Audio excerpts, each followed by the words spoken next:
Bonjour Eric Alquier, Bonjour. est-ce que vous m'entendez? Oui, je vous entends très bien. Bien, alors j'ai souhaité, au nom de développementpersonnelclub.com, de vous interviewer parce que vous exercez une spécialité qui n'est pas connue, qui est très peu connue en tout cas dans le domaine francophone, qui s'appelle l'euginologie. C'est bien comme ça que ça se prononce? Tout à fait. Le gynologie. Voilà. Alors j'aimerais d'abord vous présenter. Vous êtes coach en développement personnel, psychothérapeute, et vous avez donc cette spécialité qui est l'euginologie. Quelles sont aussi vos autres spécialités donc, dans le domaine du coaching?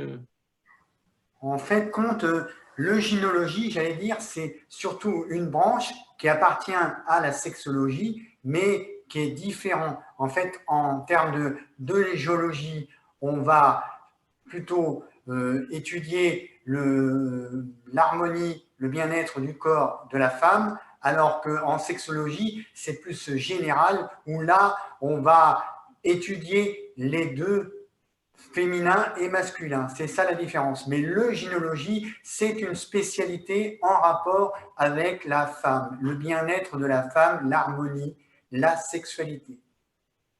Alors, donc, vous dites et l'homme aussi, ça veut dire que ça s'adresse aussi aux hommes? En fait, je traite aussi les troubles sexuels en rapport avec les hommes, mais le gynologie, c'est surtout basé sur l'harmonie, le bien-être de la femme. Et ça veut Mais je dire quoi traite exactement, euginologie? Parce qu'on n'arrive pas trop à comprendre. gynologie, c'est alors en fait le terme gynologie, ça veut dire bien-être et harmonie, Oui. gyné, ça veut dire femme, et le logis, logo, étude. C'est l'étude, la science et l'harmonie du bien-être de la femme. Alors, on peut dire que on arrive déjà un petit peu à voir un peu plus clair qu'est-ce que c'est exactement. Quand on parle de bien-être de la femme ou bien-être au féminin, quels sont les types de problèmes, les problématiques qui concernent un eugynologue? En fait, un gynologue intervient dans les troubles relationnels, sexuels et les problèmes d'ordre nutritionnel tels que les anorexies, les accès de boulimie, l'alcoolisme, Ah oui, voire les troubles relationnels du genre phobie, angoisse, rougissement, timidité. donc c'est très très large en fait. C'est tout à fait très large, très, très complexe et ça demande une étude approfondie dans tous les domaines lesquels j'interviens.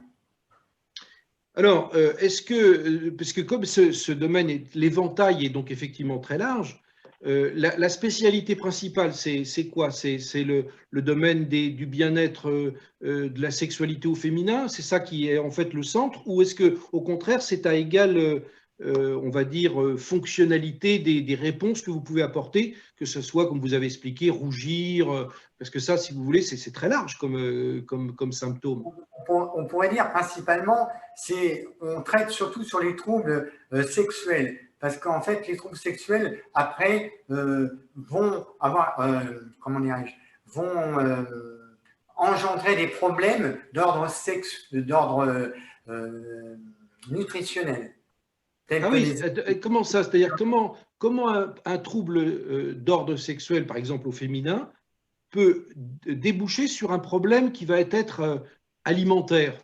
Comment ça peut se passer dans le fait que ça va dégénérer sur un problème alimentaire, par exemple? Et comment vous allez le détecter, ça? Alors, en fait, déjà sur les accès boulimiques, on s'aperçoit que souvent les gens qui ont des excès d'alimentation, c'est souvent pour manquer, pour compenser un manque affectif dans le domaine affectif. C'est pour ça qu'on retrouve beaucoup de gens boulimiques en rapport avec la sexualité, avec les hommes hein, en général, mais aussi ça peut être aussi un rapport avec aussi l'éducation ou comment s'appelle les parents, notamment, j'allais dire, par exemple, l'anorexie. Là, je vais parler de l'anorexie. C'est souvent un rapport avec la mère puisque la mère a été possessive, elle a mis une possession sur cette femme qui devient anorexique et ça engendre beaucoup de problèmes dans la sexualité parce que la femme n'est pas épanouie sexuellement, elle est complètement bridée et c'est pour ça que en eugénologie, on travaille sur les techniques d'affirmation de soi, de confiance en soi. On fait aussi des exercices, on propose des exercices à des gens de faire chez eux, voir, on leur fait voir d'abord en cabinet et après ils le font chez eux. Des exercices périnéales ou des ateliers de toucher, hein, où on va aussi eh bien, comment dire, leur proposer de visualiser comment s'appelle, leur corps en Une sorte de sexualité. psychothérapie par la visualisation. Voilà, une technique de visualisation. Alors, les gens qui ont du mal à visualiser, moi, je leur propose en fait, de prendre une planche anatomique hein, Oui, pour oui. pouvoir s'aider à visualiser. Et quand ils l'ont bien en tête, après, ils ferment les yeux et ils visualisent en premier d'abord chez eux en imaginaire, et puis éventuellement ils le font voire 3 fois dans la journée, mais en premier, ils peuvent le faire déjà le soir avant de s'endormir, puisqu'ils vont laisser une trace des images dans leur subconscient qui font que quand ils vont s'endormir, lui, le subconscient va pouvoir travailler sur cette image de cette schéma corporel. Et là, bon, bien sûr, ça ne se fait pas comme ça du jour au lendemain, il faut plusieurs exercices. Hein.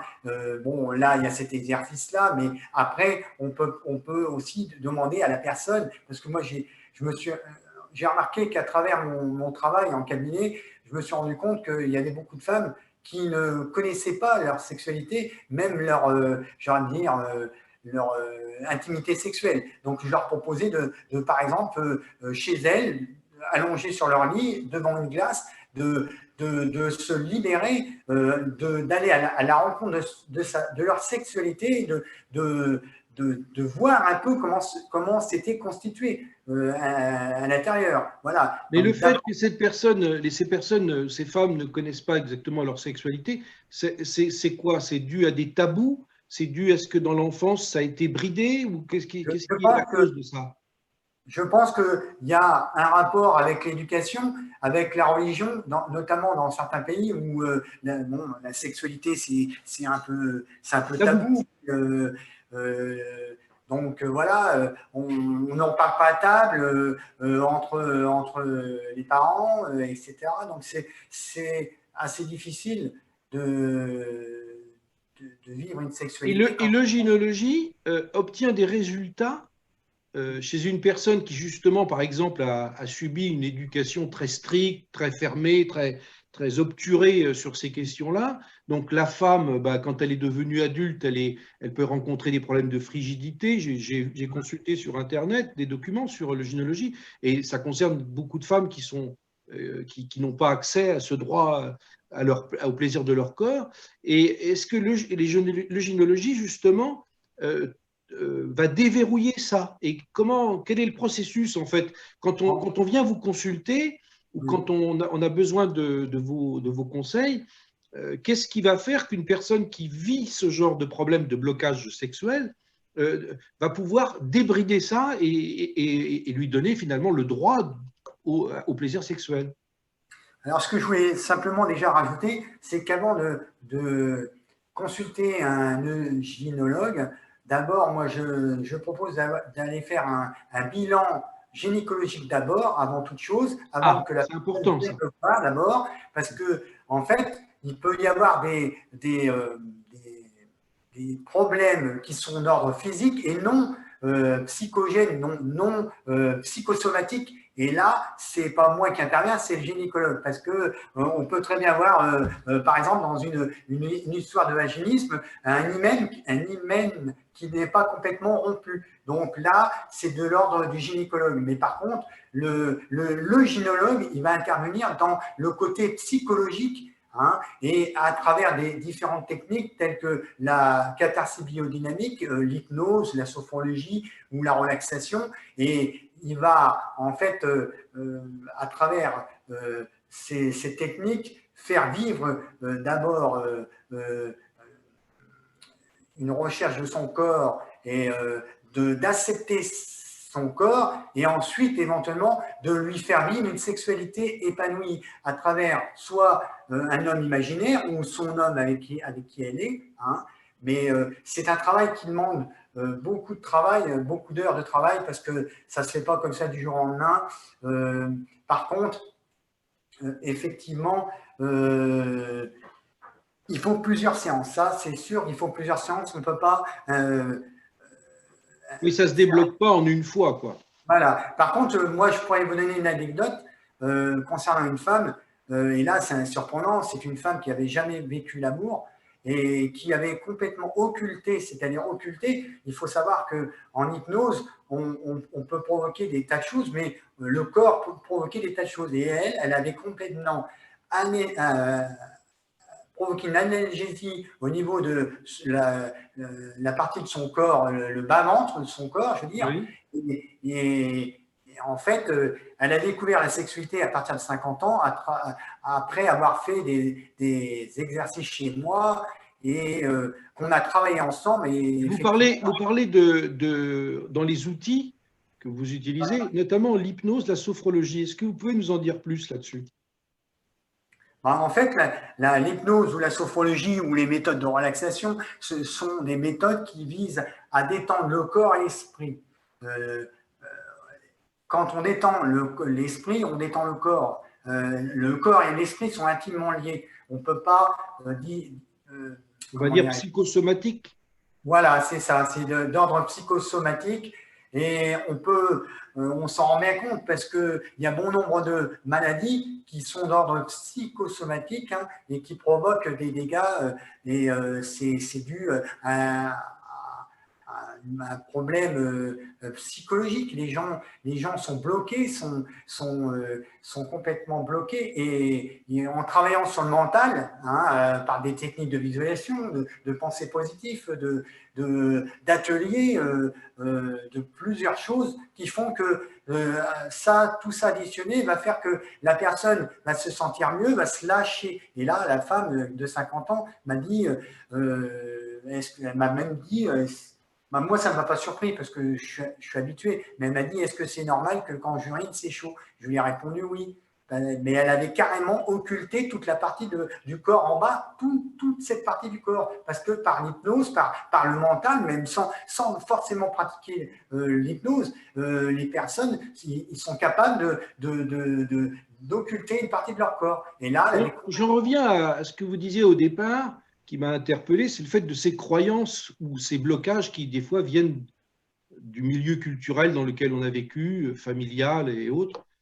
Et comment une technique comme, par exemple, la sophrologie ou d'autres techniques approchantes peuvent arriver à ce qu'une personne, un homme ou une femme, qui a des blocages d'ordre psychosexuel, peut arriver à effacer des croyances qui ont mis des années et des années. Est-ce que ça, c'est possible? Alors, je sais que vous avez dit qu'il faut plusieurs séances, ce que je comprends parfaitement, mais d'un autre côté, au-delà du fait qu'il y a plusieurs séances, comment l'eugénologie parvient à dépasser ce problème de… Je vous en parle parce que moi, qui est praticien aussi des techniques d'hypnothérapie, j'avoue que j'ai toujours été confronté à un mur quand les gens avaient des croyances religieuses qui venaient bloquer ça. Est-ce que là, l'hygiénologie paraît dépasser ce problème-là? Est-ce que vraiment vous avez la solution? Effectivement, c'est vrai que c'est compliqué. Quand on a été dans un mode d'éducation, notamment religieux… C'est très courant, hein, ce problème-là. Voilà, et c'est pas facile, je comprends, c'est très difficile. Mais j'allais dire, d'abord, déjà, avant toute chose, il y a comment dirais-je, ce qu'on appelle l'anamnèse, consultation d'anamnèse où on va questionner, on va poser des questions, on va aller en profondeur dans le mode, en fait, dans tout, dans le mode éducatif, dans comment la personne a vécu dans une famille, etc. Tout un ensemble de choses. Mais on va expliquer aussi des choses. Déjà, si c'est une personne qui a un problème de vaginisme qui vient nous voir, on va lui demander, on va lui donner le fonctionnement du vaginisme, pourquoi, comment ça fonctionne. On va induire des séances de relaxation pour détendre et en même temps abaisser le stress, l'anxiété. Hein. Et les croyances, et comment on arrive à lever les croyances là? Comment on arrive à lever les croyances? À travers, en fait, j'allais dire que, en fait, c'est une certaine confiance. La confiance, il faut la gagner, la confiance. Il faut gagner la confiance de la personne qui est en thérapie. Et je sais que c'est pas facile, mais on y va en douceur, par petite quantité. J'allais dire, si on voulait On bien ajoute parler des couches de confiance à chaque nouvelle séance de gynécologie. voilà. Et puis surtout, on ne va pas forcément attaquer d'entrée le problème sexuel. Parce que si on attaque tout de suite le problème sexuel, elle va se bloquer. Alors, on peut faire très bien de la relaxation, de la détente du corps, etc. Et puis, au fil en aiguille, on va approcher, mais vraiment petit à petit. Et après, il y a plein de choses. On peut travailler la respiration, on peut utiliser ce qu'on appelle des focalisations de chaleur au niveau du bas-ventre pour détendre la partie génitale de la personne. Hein, mais tout ça, ça se provoque avec le mental. Mais j'allais dire aussi, la femme et l'homme sont différents. C'est que, en fait, un orgasme chez une femme démarre d'abord dans la tête, alors qu'un homme, c'est mécanique. Déjà, une femme peut avoir plusieurs On orgasmes. va dire que le caractère de la psyché chez la femme est plus prépondérant dans sa sexualité que chez l'homme. C'est ça. Voilà. Est-ce que lorsque, par exemple, il y a une différence entre la sexothérapie, les sexothérapeutes, et le gynécologue, est-ce que ce sont des choses qui sont complémentaires ou est-ce que ce sont deux disciplines différentes? Parce qu'il est difficile un petit peu d'y trouver le bon grain de livret dans cette affaire. En savoir que quand on va voir un sexologue, on sait à quoi s'en tenir, et un gynécologue, c'est pas toujours facile à dire, quel va être finalement faire qu'on va plutôt sélectionner le gynécologue? Parce que, j'allais dire, le gynécologue, il est plus expert dans le domaine de la sexualité, entre guillemets, de la femme, puisque, ce que je disais tout à l'heure, le gynécologie, c'est l'étude, c'est la science de l'harmonie, du bien-être, mais de la sexualité pour les femmes. Alors qu'en sexologie ou sexothérapie, on va traiter les deux personnes différentes. Après, il y a des troubles alimentaires, comme j'ai dit tout à l'heure. On ne peut pas régler dans la sexologie. Alors que les gynécologues, lui, peuvent. Moi, j'allais dire, moi, je pense que si un sexologue ou sexothérapeute je veux dire, a une formation, normalement, oui, il va prendre note aussi de ses comportements alimentaires. Mais déjà, je vais vous dire honnêtement, moi, personnellement, je remarque les gens, comment ils viennent me voir, et déjà, si je vois tout de suite quelqu'un qui a comment dirais-je, son corps, comment il est déjà, comment il est. Si elle est toute rachitique, déjà, je peux me dire, elle a des problèmes d'alimentaire, hein, parce que l'anorexique, en général, elle a un corps qui est très maigre, alors que l'excès de boulimie, la personne qui fait de la boulimie, elle est plutôt grosse, mais on peut avoir les deux aussi. On peut être boulimique et anorexique. Ça, c'est possible. Hein. Mais on a en fait une image de notre corps qui est mauvaise. Donc, en fait, le but, c'est de redonner à la femme une envie de son corps, une envie d'aimer son corps, une envie de vivre une sexualité épanouie. Et si simplement une personne qui a des problèmes de boulimique et puis qui n'a pas de problème de sexualité, elle peut aussi vous consulter, elle peut consulter le gynécologue? Tout à fait, tout à fait. Mais en général, bien souvent, je dis bien souvent, des gens qui ont des problèmes, que ce soit de boulimie ou d'anorexie, ont des problèmes sexuels. Ah oui. Mais ouais, mais en général, oui, en général, une grosse partie de ces gens-là, alors c'est pareil, il y a des femmes qui vont se libérer tout de suite, qui vont vous dire des choses, hein, ils vont pas avoir peur de vous dire des choses, et puis il y en a d'autres, et ben on va ce qu'on faire un peu un travail d'investigation. Alors, Oui. qu'est-ce que c'est un travail d'investigation? Eh ben, on va aller en profondeur dans l'inconscient et on va poser des questions. Alors, effectivement, j'ai une base, je dis bien, j'ai une base de psychanalyse. Hein. J'ai étudié un peu la psychanalyse, mais notamment en rapport avec la sexualité, parce qu'il y a des symboles. Il y a des symboles au niveau de la sexualité. Les symboles qui sont le vase pour la femme et l'homme l'épée. Donc, à travers un état de conscience modifié où là, on va parler à l'inconscient de la personne en lui posant des questions à travers ce qu'on appelle l'idéomoteur, où on va faire bouger la main, où on va poser des questions et elle va répondre par rapport à ce qu'on lui pose, et aussi lui faire visualiser. Alors là, on fait visualiser par exemple un vase sur un autel avec une nappe, et elle va nous décrire son vase. On va lui poser la question, on va lui dire, voilà, bon, en général, l'inconscient ne va pas nous tromper. Hein. D'accord. Et là, elle va nous définir, nous dire exactement son vase, comment il est. Et de là, on peut savoir si le vase est rétréci, elle a une sexualité qui n'est pas très épanouie, elle peut nous dessiner du rouge, elle peut avoir, ça veut dire qu'il y a une infection urinaire, par exemple. Mais bon, il y a plein d'autres choses. Et nous, après, à force, avec ces renseignements-là, on va travailler sur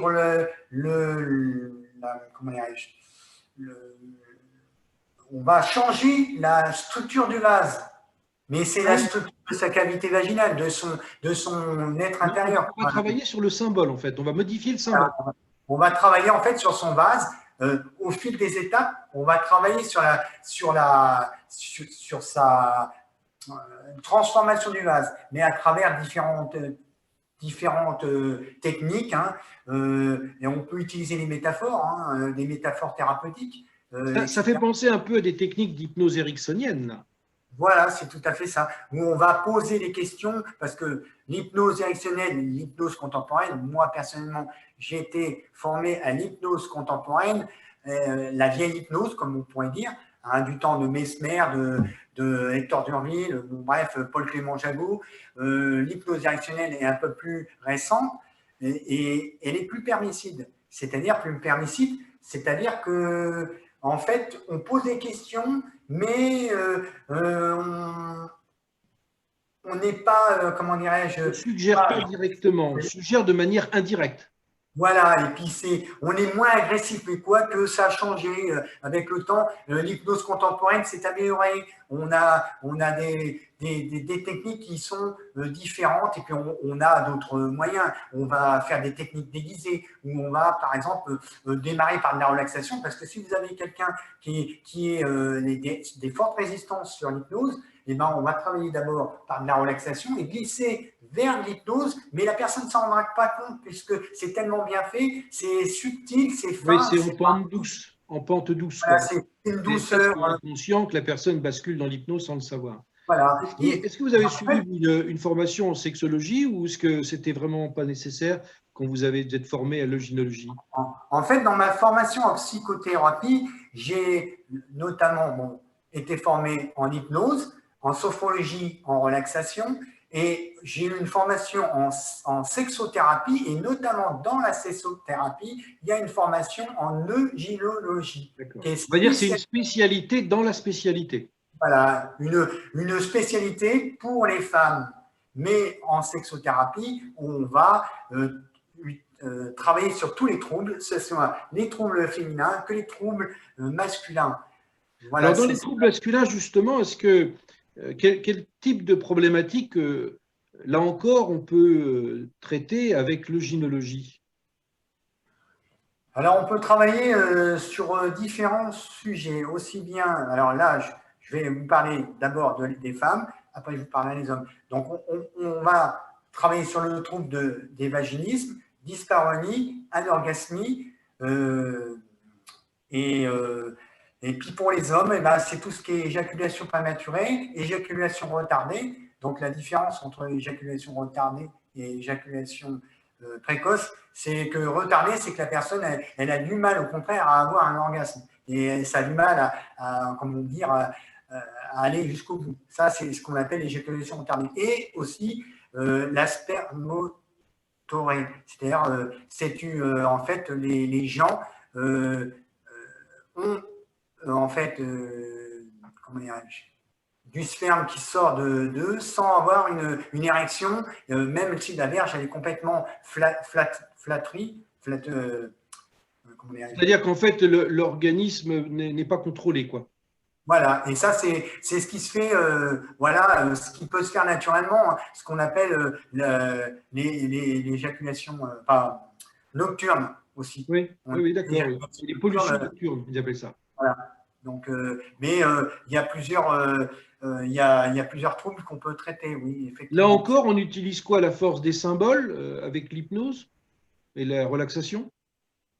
Alors, c'est Ce sont des différent. exercices Voilà, il y bien a des particuliers. exercices de respiration parce que, en fait, l'homme, il est tellement excité, il y a une respiration qui est rapide. Donc, le but, c'est de travailler sur la respiration, d'obtenir une respiration lente, de travailler sur le côté euh, euh, sexuelle, je dirais, où la personne est excitée, elle est tellement excitée que des fois, ben, ça va trop vite. Que là, en travaillant là-dessus, sur ce côté-là, sur la respiration, sur plein de choses, il y a des méthodes qu'on peut mettre en pratique. Moi, je donne des techniques comme par exemple travailler son érection.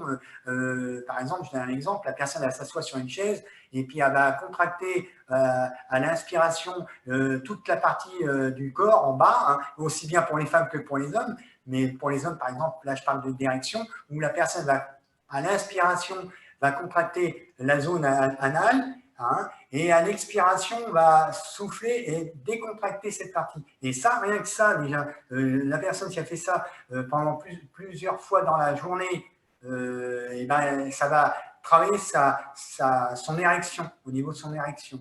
Et La il n'y a rien. qualité, disons, de la capacité érectile de l'homme, quoi. Voilà, voilà. Après j'allais dire, il y a plein de choses. Hein. Il Est-ce faut qu'il y a savoir que d'autres problématiques qui sont aussi, par exemple, parce que l'homme aussi a des problèmes de poids, aussi des fois de il y comportement a alimentaire? en fait, il y a plein de choses qui rentrent en ligne de compte. Moi, personnellement, quand je reçois un homme, j'y pose plusieurs questions. J'y pose au niveau du poids, j'y pose est-ce qu'il est diabétique, est-ce qu'il fait, il fait Parkinson, est-ce qu'il est Alzheimer, etc. Ou il fait de la sclérose en plaques. Parce que ça peut être des facteurs à faire que la personne a des problèmes d'érection ou de relation avec une femme. Et donc, tout ça, c'est des facteurs qui font que ça peut gêner. J'imagine que ça doit quand même être le minimum, enfin, minoritaire, parce qu'il y a quand même une majorité de gens qui ont des problèmes érectiles qui n'ont pas des problèmes comme Alzheimer ou je ne sais quoi d'autre, quoi. De toute manière, à travers une consultation en sexologie, on va parler des problèmes d'entente dans le couple, savoir s'il y a des choses que l'homme a demandé à sa femme, mais que sa femme ne veut pas. Hein. Par exemple, je dois avoir une fellation, je dois avoir une sodomie, et qu'elle n'est pas consentante. Et là, ça peut provoquer des graves. Est-ce que justement, dans les consultations de ce type en eugénologie, il est conseillé de venir avec son conjoint ou son ami ou c'est comment dire, plus pertinent que si la personne venait toute seule? Ben, le mieux, c'est vrai, effectivement, le mieux, c'est vrai, effectivement, il vaut mieux venir en couple. Mais bon, ce que je vais vous dire, c'était une expérience depuis plusieurs années. Je me suis rendu compte qu'il y a beaucoup de femmes dans mon cabinet qui viennent plus que les hommes. Il y a aussi un rapport, un peu le côté macho, où les hommes ont du mal à se libérer, ou du moins à parler. Reconnaître qu'ils ont un problème. Voilà, ils ont du mal à parler aux thérapeutes en disant, voilà, j'ai des problèmes de sexualité et je suis venu pour vous en parler et pouvez-vous m'aider, pouvez-vous m'apporter des solutions? Voilà, et effectivement, j'ai plus de femmes que d'hommes qui viennent en sexothérapie ou en gynécologie. Alors, j'aimerais rebondir justement sur cet aspect. Bon, peut-être qu'effectivement, même si les femmes ont plus facilement d'accès à ça, à travailler et d'aller voir un gynécologue, mais ce que je veux dire par là, c'est que est-ce qu'on peut aussi aujourd'hui vous consulter par l'Internet, sachant qu'il y a des gens, ben, peut-être que se déplacer, c'est peut-être un acte psychologique trop fort, alors que là, pour le coup, bah, une consultation par Internet, c'est plus facile, il y a moins de blocage, et que ce soit une femme ou un homme d'ailleurs, hein, mais et que ça permet, est-ce que ça peut être possible? Ou est-ce qu'il faut absolument, impérativement, obligatoirement se déplacer? Ou est-ce qu'il y a possibilité de consulter par les outils d'aujourd'hui, Non, d'Internet? non, on a tout à fait les moyens de pouvoir consulter avec tous les moyens qui à l'heure actuelle modernes, c'est-à-dire Internet. Moi, les gens, ils m'appellent par Skype ou en Zoom Oui, ou Zoom, par téléphone portable ou en mobile, je veux dire en mobile ou en Zoom fixe. comme on utilise en ce moment. Voilà, ou par mail, ils ont une problématique ou un chat, ils me posent une question, je leur réponds ou je leur donne des conseils. Mais effectivement, après, si c'est vraiment un trouble profond, je dis bien profond, bon, effectivement, on peut faire de l'hypnose en visioconférence, c'est possible. Mais personnellement, moi, j'ai une approche qui va que je préfère si le trouble est vraiment important, d'avoir la personne en face. Mais D'accord. moi, je Et justement, où est-ce qu'on peut vous contacter? Où est-ce qu'on peut aller vous voir? là, on peut me contacter sur la ville de Saint-Pierre-des-Corps, qui est près de Tours, Dans le 37, c'est ça? 37 Tours Dans Val-de-Loire. l'Indre-et-Loire. Val-de-Loire. Je suis dans le centre Val-des-Loire, près de Tours, qui s'appelle Saint-Pierre-des-Corps. Et les gens peuvent Alors, me. je mettrai en incrustation pour les internautes votre adresse. Et est-ce que vous avez un site internet en psychothérapie où on peut vous contacter? En fait, j'ai deux sites, notamment le site de thérapie qui s'appelle monpsyonline.eu. Et là, je parle de différentes choses, notamment le gynécologie, mais d'autres sujets tels D'autres que spécialités. D'accord. voilà, la confiance en Mais soi. pour les internautes, je mettrai l'adresse de votre site internet. Et donc, on peut prendre rendez-vous avec vous pour une consultation en gynécologie, donc à Saint-Pierre-des-Corps, à côté de Tours, et ensuite venir vous voir. Tout à fait. Les gens peuvent venir me voir, soit à domicile, soit je me déplace aussi, ça dépend. Je peux aussi me déplacer. Et puis, les gens peuvent me contacter par différents moyens. Donc, D'accord. c'est assez vaste. Eh bien, merci de nous avoir éclairé, Éric Alquier, sur cette profession de gynécologue qui mérite à être connue et bien évidemment concerne sans doute beaucoup de gens qui ont des problèmes de ce type, mais qui ne savent pas où se tourner, quelle profession, etc. Eh bien, on sait que vous avez, vous, un cabinet qui peut, soit en ligne, soit en présentiel, recevoir ces gens. Merci en tout cas pour ces réponses qui nous ont éclairés. Et puis, eh bien, n'hésitez pas à prendre contact avec Éric Alquier. Merci. Bonne journée. Merci.